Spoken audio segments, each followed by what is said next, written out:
Good morning students. Class 12 physics का 4th chapter magnet effect of electric current के बारे में हम लोग डिस्कस कर रहे हैं। पिछले क्लास में हम लोगों ने डिस्कस किया था गैल्वेनोमीटर के बारे में। गैल्वेनोमीटर क्या होता है, गैल्वेनोमीटर किस सिद्धांत पर कार्य करता है, उसका कंस्ट्रक्शन क्या है, वर्किंग प्रोसेस क्या है, कैलकुलेशन क्या है।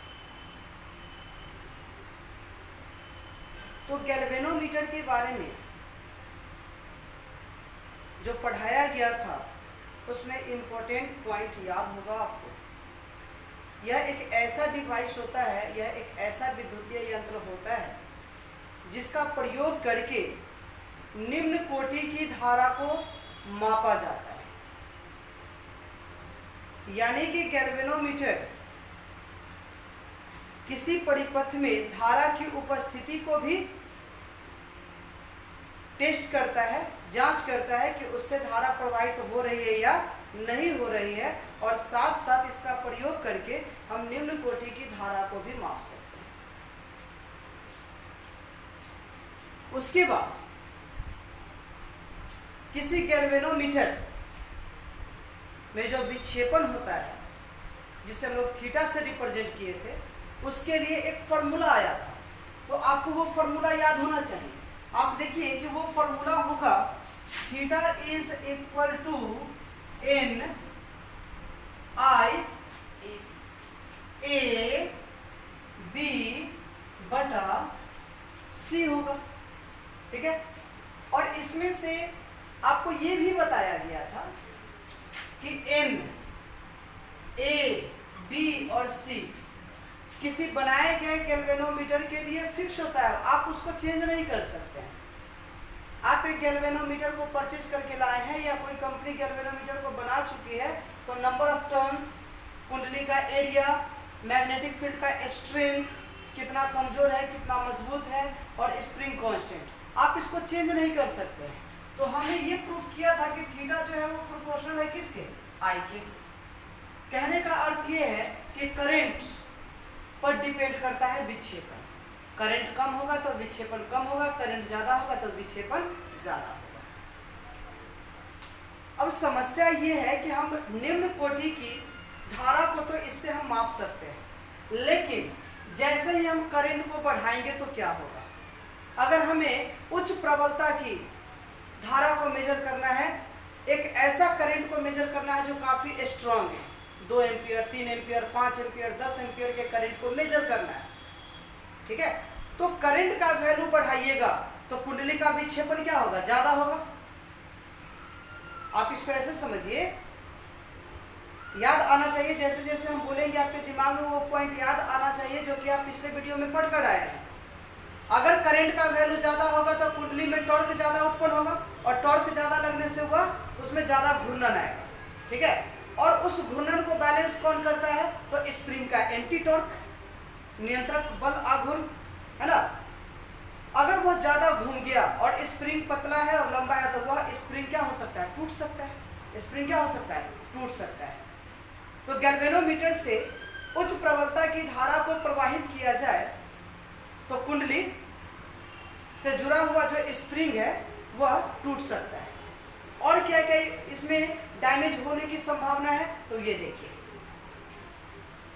करंट इलेक्ट्रिसिटी में आपने पढ़कर आया है कि किसी चालक से धारा प्रवाहित किया जाए तो वह चालक तार गर्म हो जाता है, जिस प्रभाव को विद्युत धारा का उसमें प्रभाव कहा जाता है ना। तो जो कॉइल होता है उसके ऊपर तार का बहुत सारा फेरा लपेटा हुआ रहता है। आप धारा के परिमाण को बढ़ाइएगा तो उष्मा का परिमाण बढ़ेगा, और जब उष्मा बढ़ेगा तो वह उष्मा के प्रभाव से कुंडली जल सकती है। कुंडली क्या हो सकती है, जल सकती है। अर्थात जब गैल्वेनोमीटर से उच्च प्रबलता की धारा को प्रवाहित की जाती है तो कुंडली जल सकती है, या कुंडली से जुड़ा हुआ स्प्रिंग जो है वह अधिकतम बल आघूर्ण लगने से वह टूट सकता है। तो गैल्वेनोमीटर से हमें हाई करंट को मेजर भी करना है, और साथ साथ उसको बचा के भी रखना है, सुरक्षित भी रखना है। ठीक है, तो गैल्वेनोमीटर से अब यहां से आता है संघ का डिफिनीशन। कि गैल्वेनोमीटर से उच्च प्रबलता की धारा को मापने के लिए, गैल्वेनोमीटर से उच्च प्रबलता की धारा को मापने के लिए इसके समांतर क्रम में, किसके, गैल्वेनोमीटर के समांतर क्रम में काफी कम प्रतिरोध वाला एक चालक तार, काफी कम प्रतिरोध वाला एक चालक तार या तांबे की पट्टी को जोड़ दिया जाता है। उसी चालक तार या तांबे की पट्टी को ही हम लोग क्या कहते हैं, शंट कहते हैं। क्लियर हो गया शंट क्या होता है? तो किसी गैल्वेनोमीटर से उच्च प्रबलता की धारा को मापने के लिए गैल्वेनोमीटर के समांतर क्रम में काफी कम प्रतिरोध वाला तार या तांबे की पट्टी को जोड़ दिया जाता है, जिसे शंट कहा जाता है। जिसे क्या कहा जाता है? शंट कहा जाता है। अब गैल्वेनोमीटर का जो सुई है वह अधिकतम डिफ्लेक्शन कितना करंट पर हो सकता है, उतना ही करंट उससे जाना चाहिए और बाद बाकी करंट किससे चला जाना चाहिए, तो जो हमने समांतर क्रम में शंट लगा के रखा है उससे चला जाना चाहिए। ठीक ना? तो अब हमारा कैलकुलेशन स्टेप क्या क्या होना चाहिए, क्या क्या समझना है, वो पहले दिमाग में आप बैठा लो। हमें ये जानना है कि शंट क्या होता है, शंट को हम किस तरह से कनेक्ट करते हैं और गैल्वेनोमीटर से कितना करंट जाएगा, शंट से कितना करंट जाएगा, उसके बाद शंट का जो प्रतिरोध होता है वह कितना होना चाहिए। ये तीनों कैलकुलेशन आज के इस वीडियो क्लास में हम लोग करेंगे। और ये क्लास आपके लिए इसलिए भी इम्पोर्टेंट है कि नेक्स्ट वीडियो क्लास में हम आपको बताएंगे कि गैल्वेनोमीटर को अमीटर में कैसे कन्वर्ट करते हैं और गैल्वेनोमीटर को वोल्टमीटर में कैसे कन्वर्ट करते हैं, ये भी हम आपको समझाएंगे, है ना? तो वो इसी पर आधारित है। तो आप सभी स्टूडेंट इसको ध्यान से देखिए और समझिए। अगर कोई दिक्कत होती है तो आप कमेंट बॉक्स में लिखिए, नेक्स्ट वीडियो में हम उसको सुधार देंगे। या फिर अगर ना समझ में आए कोई टॉपिक तो हम उसको फिर से समझाने की कोशिश करेंगे। तो शंट के बारे में आपको समझ में आया, इसका डेफिनेशन आप कैसे लिखिएगा इसको सुन लीजिए। गैल्वेनोमीटर से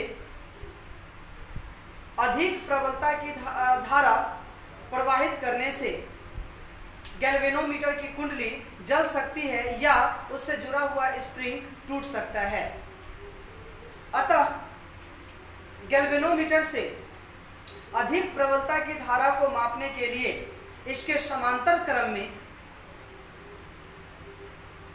कम प्रतिरोध वाला तार या तांबे की पट्टी को जोड़ दिया जाता है, जिसे शंट कहा जाता है। तो ये आपका डेफिनेशन कंप्लीट हो गया, है ना? तो आप इस डेफिनेशन को सुनिए और अपने कॉपी पर नोट्स कर लीजिएगा।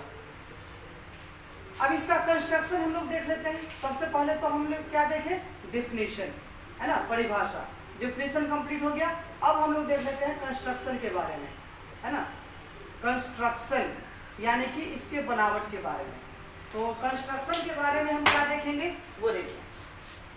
हमारे पास एक गैल्वेनोमीटर है, सपोज दैट कि ये एक गैल्वेनोमीटर है। यहाँ पर इसके बीच में एक सुई लगा हुआ है जो करंट के फ्लो करने से डिफ्लेक्शन शो करेगा। करंट फ्लो होगा तो क्या करेगा, डिफ्लेक्शन शो करेगा। उसके बाद ये कम प्रतिरोध वाला तार को हम इसके समांतर क्रम में जोड़ देते हैं। तो ये समांतर क्रम में हमने जोड़ दिया, ये हमने प्रतिरोध को दिखा दिया।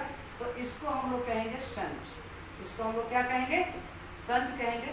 मान लेते हैं कि शंट का जो प्रतिरोध है, तो शंट का प्रतिरोध कितना है, S है। गैल्वेनोमीटर का प्रतिरोध हम कितना ले लेते हैं, G। ठीक है। अब यहां से हमने टोटल कितना करंट इसको दिया, I करंट। हमने इसको कितना करंट दिया, I करंट। अब देखिए कि गैल्वेनोमीटर का जो सुई है वो फुल डिफ्लेक्शन, पूरा डिफ्लेक्शन, पूर्ण विक्षेपण कब करता है, जब इससे करंट कितना जाना चाहिए, IG। कितना जाना चाहिए, IG, है ना। और रेस्ट करंट किससे जाना चाहिए, तो मान के चले कि इससे I करंट चला गया तो इससे करंट कितना जाएगा, तो हम कहेंगे कि यह करंट हो जाएगा IS। कितना हो जाएगा, IS करंट हो जाएगा। तो शंट से प्रवाहित होने वाली धारा IS है, गैल्वेनोमीटर से प्रवाहित होने वाली धारा IG है और मुख्य धारा क्या है, I है। तो इस पॉइंट को हम लोग यहाँ से लिख लेते हैं, है ना। मुख्य धारा कितनी है, I। उसके बाद गैल्वेनोमीटर से प्रवाहित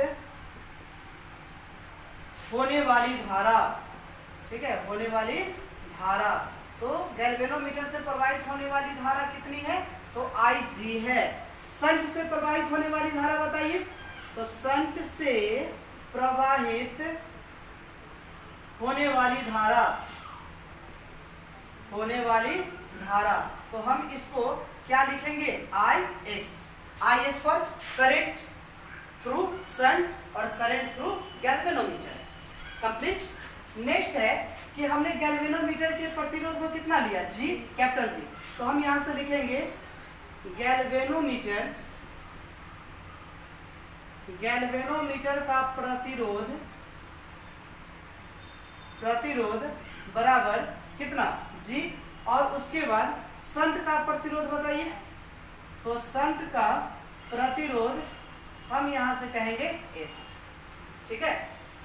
किरचॉफ्स लॉ में हमने आपको किरचॉफ्स का दो नियम बताया था, करंट रूल और वोल्टेज रूल, है ना। तो इसको पॉइंट आप मान लीजिए A और पॉइंट मान लीजिए B।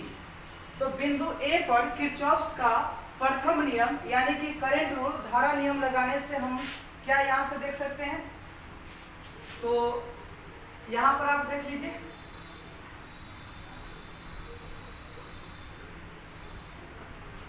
ठीक है, यहां तक आ गया। उसके बाद बिंदु A पर आने वाली धारा कितनी है? I, ठीक है, और यहां से जाने वाली धारा कौन कौन है? Ig और Is, ठीक है।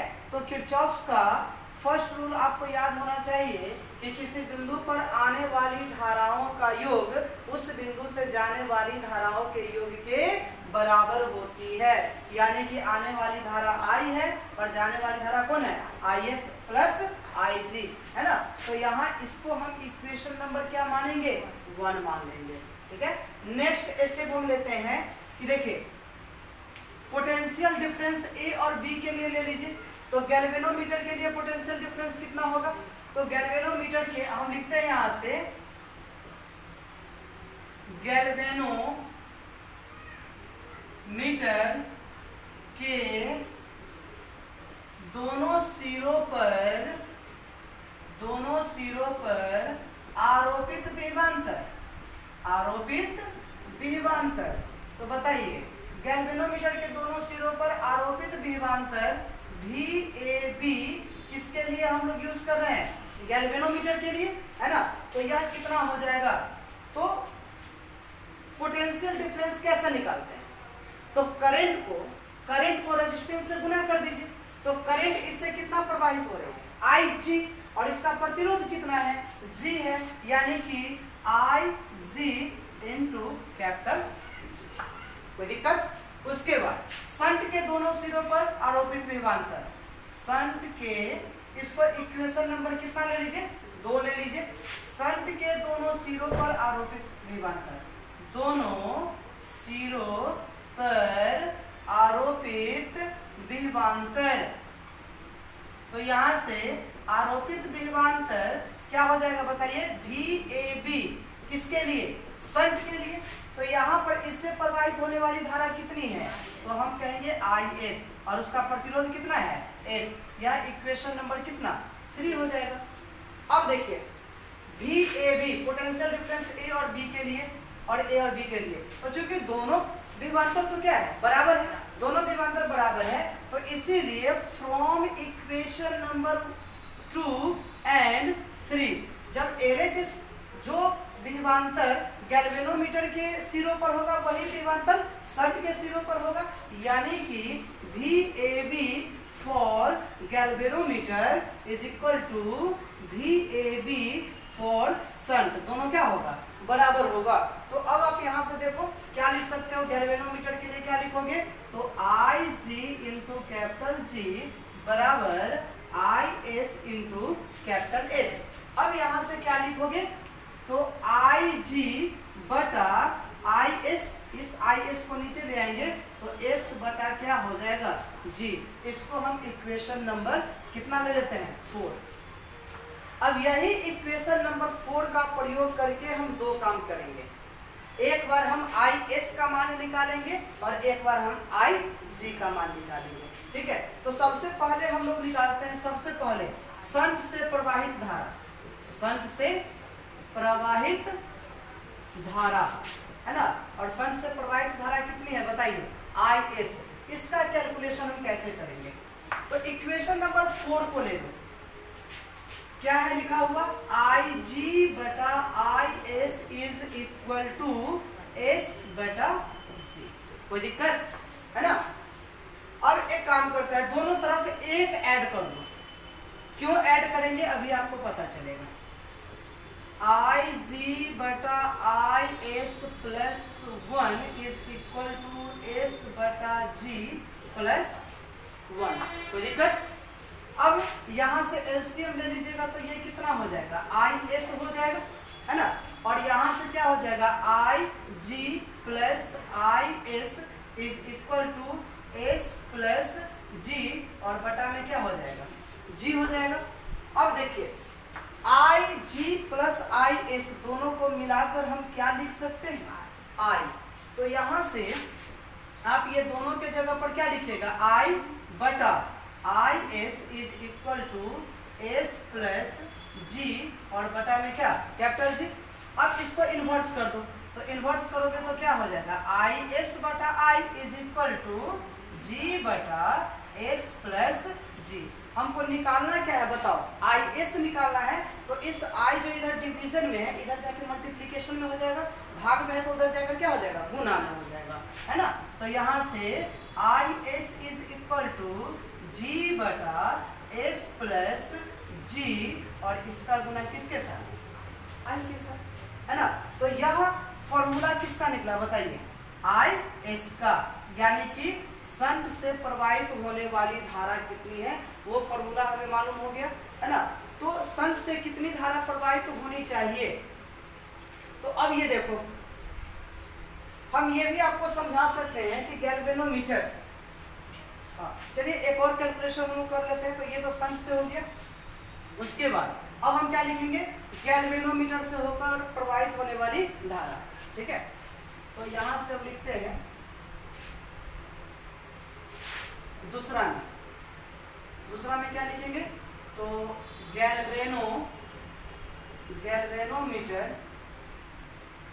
गैल्वेनोमीटर से प्रवाहित धारा, और ये कितनी है बताइए, IG।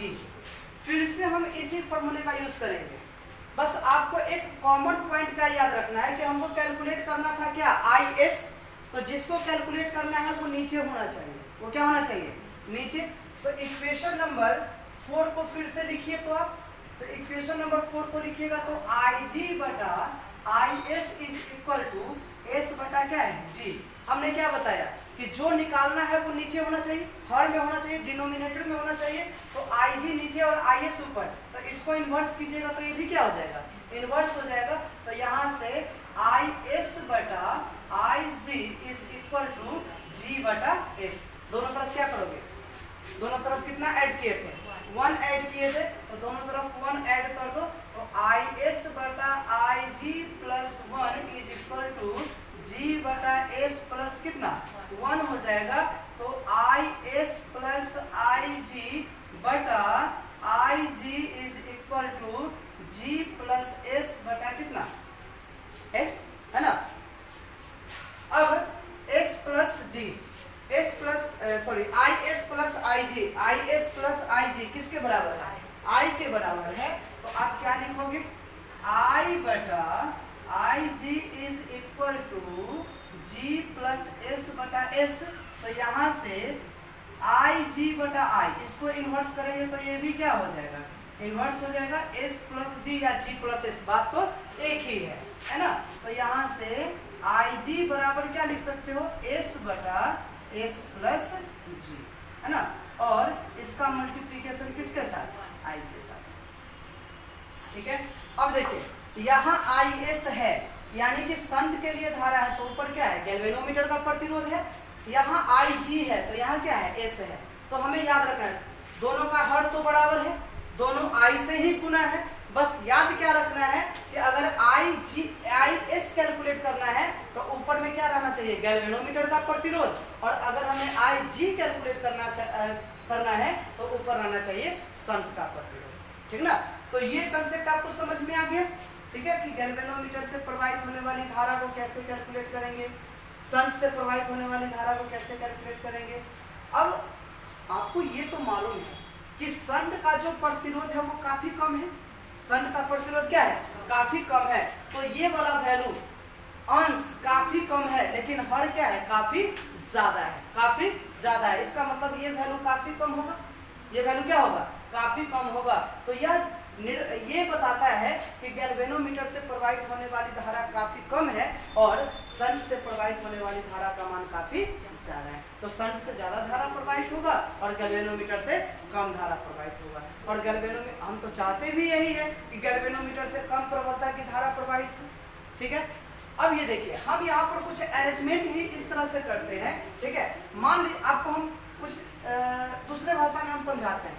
जैसे हमने इसको क्या कहा कि अगर इधर से 10 क्रॉस हो तो यहाँ से जाना चाहिए 1। इधर से अगर 10 जाएगा तो इधर से कितना जाएगा, 1 जाएगा, है ना। अगर इधर से 20 जाएगा, इस रास्ते से अगर 20 जा रहा है तो यहाँ से कितना जाना चाहिए बताइए, 2, है ना। हमने कहा कि अगर इधर से 20 जाएगा तो तुम्हें कितना इंडिकेट करना है, 2 इंडिकेट करना है। अगर यहाँ से बताइए अगर 30 जाएगा तो ये कितना इंडिकेट करेगा, 3 इंडिकेट करेगा। तो हमने अरेंजमेंट ही उस तरह से किया है कि इसको जितनी धारा मिलनी चाहिए उतना मिलेगा, बाद बाकी करंट उधर से चला जाएगा। कंप्लीट ना, है ना। अब इसके बाद क्या है कि जो हमने शंट प्रयोग किया है उस शंट का प्रतिरोध हम कैसे मालूम करेंगे, ठीक ना। तो अगला हमारा टारगेट क्या है कि जो शंट है उस शंट का प्रतिरोध, है ना। तो हम ये वाली साइड को हम यहाँ से मिटा रहे हैं। तो आप ये कंसेप्ट को समझिए, वीडियो को रोककर इसे आप अपने कॉपी पर नोट कर लीजिए और नोट करके समझ लीजिएगा, ठीक है। तो अगला हमारा जो इसमें पॉइंट है वो है शंट का प्रतिरोध। चलिए, तो शंट का प्रतिरोध हम लोग कैसे कैलकुलेट करेंगे वो देखिए।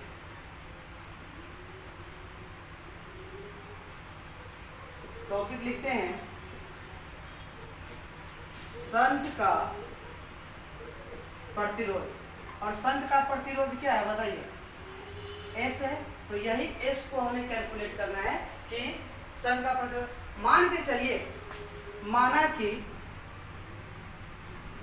कि परिपथ से प्रवाहित होने वाली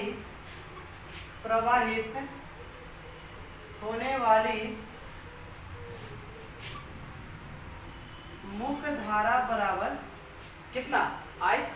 परिपथ से प्रवाहित होने वाली मुख्य धारा कितनी है, I है, ठीक है। और गैल्वेनोमीटर से होकर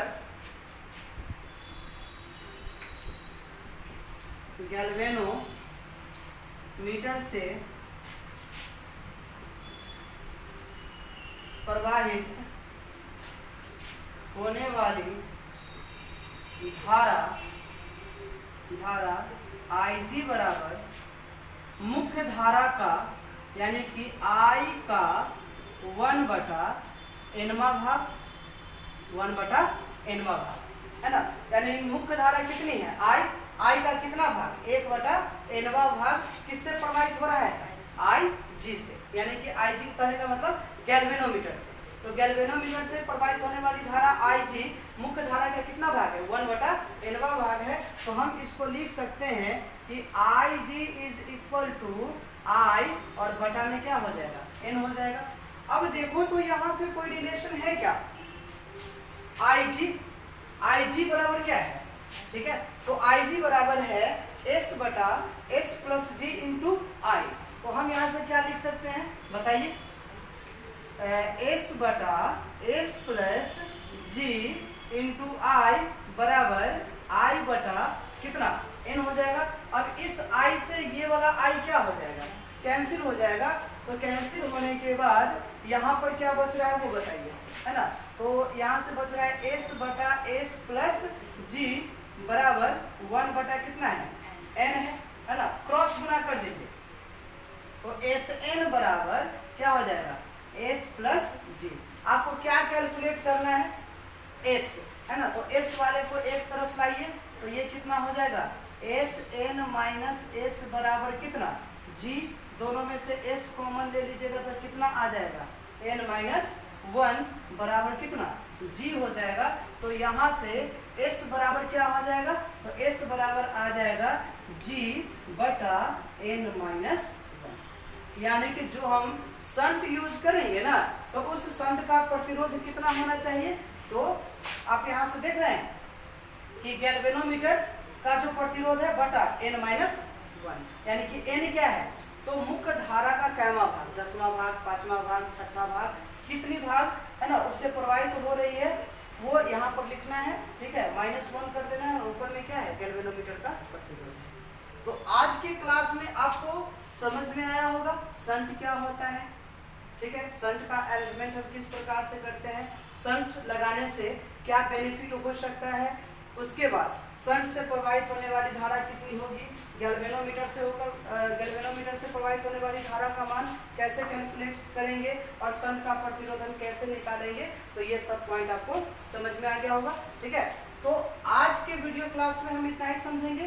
नेक्स्ट क्लास में आपको 2 टॉपिक के बारे में समझाया जाएगा कि गैल्वेनोमीटर को हम अमीटर में कैसे कन्वर्ट करते हैं और गैल्वेनोमीटर को हम वोल्टमीटर में कैसे कन्वर्ट करते हैं। तो इसको हम लोग नेक्स्ट क्लास में डिस्कस करेंगे।